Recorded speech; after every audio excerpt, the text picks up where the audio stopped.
Good day to everyone. We are the Group 1, here to discuss informal settlements. Living in an urbanized area has its downfalls, and one of which is the lack of housing spaces.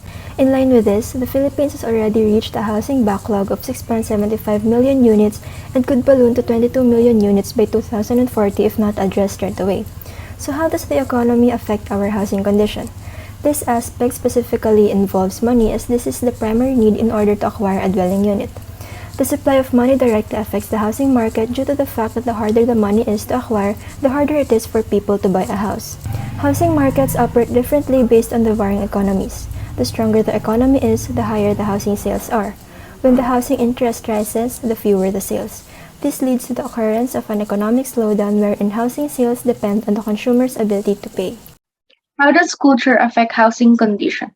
Maximalism affect interior ambience of their home due to excessive objects that they fill in.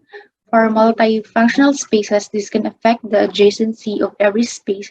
Lastly, for open house, this affect the different zonal areas. For social aspect, first, the social class. We can see the difference in housing between the rich and the poor.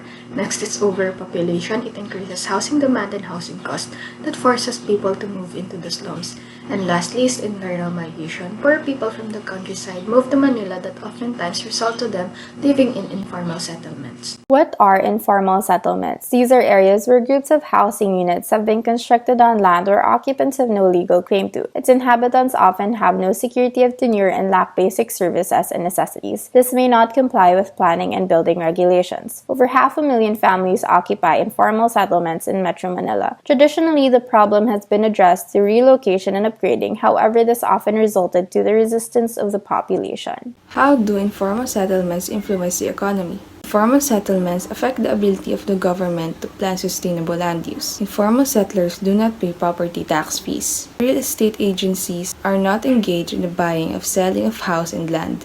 Moving on to the social impacts of informal settlements in urbanized area, we have two things: proxemics and the standards of living. Proxemics is the closest among settlers, which could affect their privacy and their behavior. Jumping to the standards of living, we all know that Metro Manila is a high urbanized area, therefore the gap between the social class is truly evident, particularly Makati, which it have a high-class subdivisions, but ironically speaking, there are these presence of the informal settlements. And here are the characteristics of this. The most common issue or problem with this is the high risk of contracting different diseases. Due to compressed areas and overcrowding in one small space, the transmission of viruses is at high risk. Next is pollution. The settlers have no proper hygiene, so they resort in disposing their waste anywhere that pollutes the area. Prone to natural hazards. Housing has poor structural quality and not built for stability. Lack of proper governance. Good governance is needed for the proper implementation of policy. Limited access to basic services. Informal settlements often lacks access to clean water, electricity, and proper plumbing.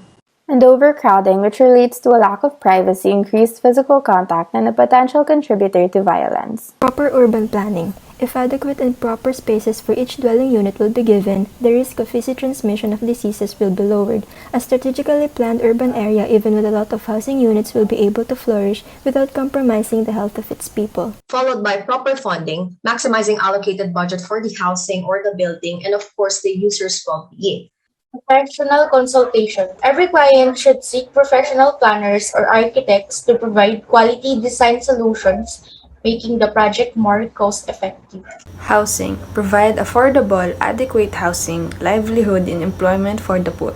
Next is the inspection, assessing the project's both pre-construction, construction, and post-construction process. And this also includes the weekly or monthly checking of the land occupancy.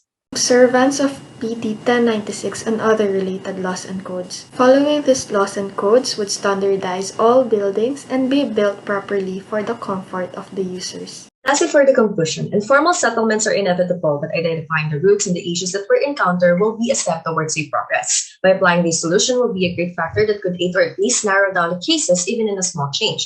The small change can make an impact that leads towards progress. However, this will be addressed if there will be a full cooperation between the government and the citizens, wherein it is a matter of discipline and abiding by the law.